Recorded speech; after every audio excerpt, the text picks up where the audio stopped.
Dalam video kali ini, saya akan menjelaskan mengenai Islam dan studi kawasan Islam Nusantara. Pengertian studi kawasan Islam secara etimologi merupakan dari bahasa Arab dirosah Islamnya. Dalam kajian Islam di Barat disebut Islamic Studies, secara harfiah adalah kajian tentang hal-hal yang berkaitan dengan keislaman. Secara terminologis adalah kajian secara sistematis dan terpadu untuk mengetahui, memakai, dan menganalisis secara mendalam hal-hal yang berkaitan dengan agama Islam, pokok-pokok ajaran Islam, sejarah Islam, maupun realitas pelaksanaannya dalam kehidupan. Pengertian studi kawasan Islam adalah kajian yang tampaknya bisa menjelaskan bagaimana situasi sekarang ini terjadi, karena fokus materi kajiannya tentang berbagai area mengenai kawasan dunia Islam dan lingkup peranata yang ada dicoba diurai di dalamnya. Mulai dari pertumbuhan, perkembangan, serta ciri-ciri karakteristik sosial budaya yang ada di dalamnya, termasuk juga tentang faktor-faktor pendukung bagi munculnya berbagai ciri dan karakter, serta pertumbuhan kebudayaan di masing-masing dunia kawasan Islam.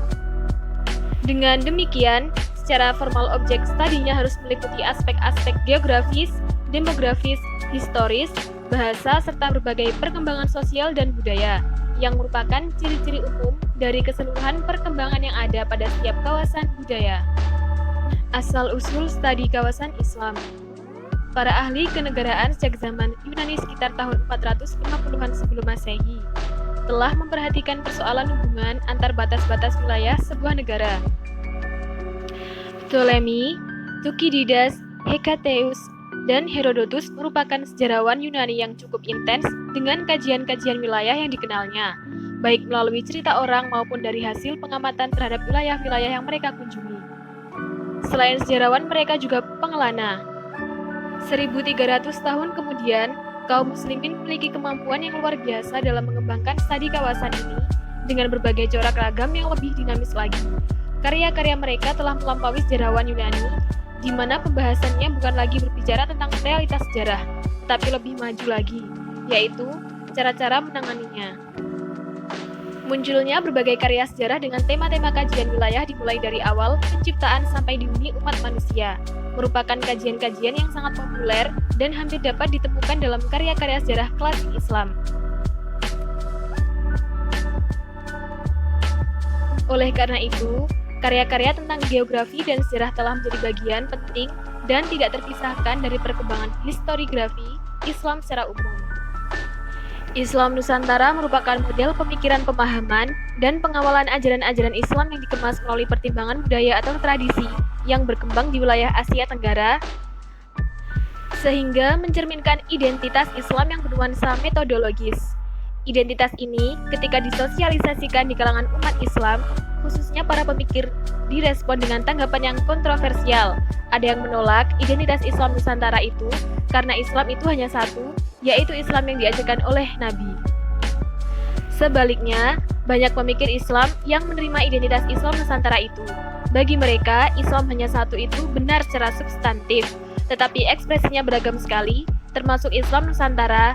Islam ini ditampilkan melalui pendekatan kultural, hasilnya melahirkan model pemikiran pemahaman dan pengamalan ajaran-ajaran Islam yang ramah, moderat, inklusif, toleran, cinta damai, harmonis, dan menghargai.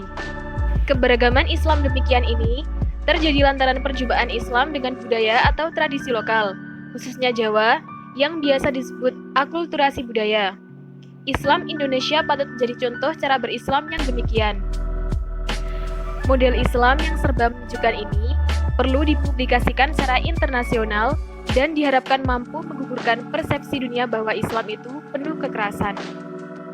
Proyek keilmuan membangun Islam Nusantara sebagai objek kajian ilmiah yang dipelajari dan diajarkan ke dunia, dimulai dari menulis Islam pada level ilmiah rasional, pada level tadwin, yakni pada level pembakuan dan pengumpulan bahan-bahan dokumentasi keilmuan ke dalam dunia tulis-menulis. Itu terjadi ketika Pasai di Aceh abad 12-13 mulai muncul sebagai pelaku tadwin itu. Sebelum itu, tidak ada yang bisa dipegang tentang kegiatan pengislaman di Kepulauan Indonesia dan sekitarnya. Ia masih kabur, lebih berbasis tradisi lisan, dan belum dikenal adanya bukti-bukti peradaban, seperti aksara ataupun tulisan.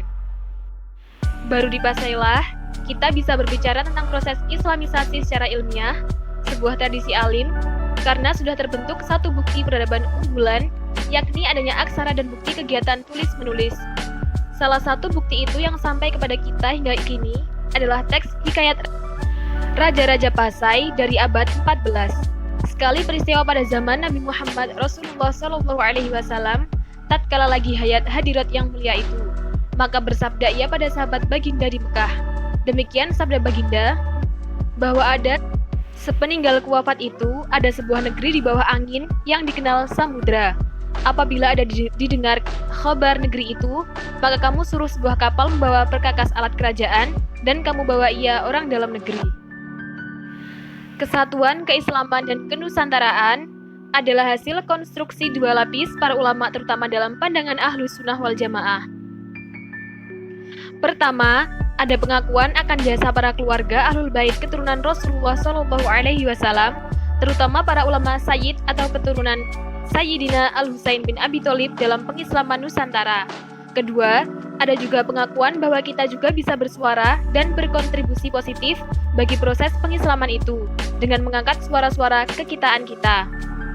Di satu sisi, ada pengakuan bahwa keberislaman orang Nusantara adalah berkat jasa para ulama wali Songo, keturunan Rasulullah SAW.